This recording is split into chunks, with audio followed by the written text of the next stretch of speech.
حق د علماو هم دی.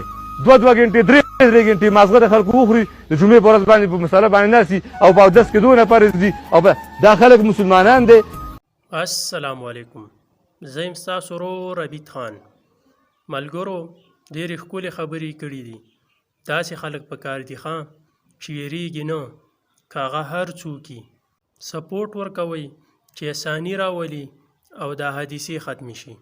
نو راځئ دا ویډیو لږ شانتي ګورو. د دې وجې خاموشه چې یاره ما وژني ویرېږي، نو بیا ته د دې پیغمبر د دغه مسلې وارث نه یې. بزدله سړی د پیغمبر د مسلې وارث نشي کېدی. دا حق د علماو هم دی. 2 غنټې 3 غنټې مازغه د خلکو وخوري د جمعې په ورځ باندې په مسله باندې ناسي او په اودس کې دونه فرض دي او دا خلک مسلمانان دي. پلار به نیکه مسلمانان دي. د اودس فرض مو ته معلوم دي، دغه فرض معلوم دي.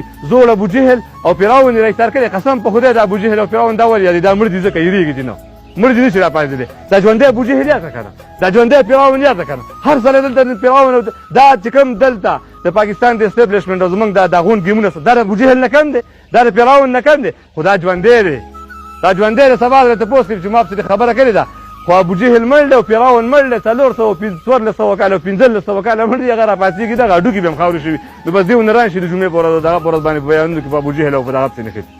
هغه خبره نه کوي. د قام عالم به هم هغه خبره کوي، د قام فنکار به هم هغه خبره کوي، د قام سرکاري نوکر به هم هغه خبره کوي او هر سړی به د دې جنګ خلاف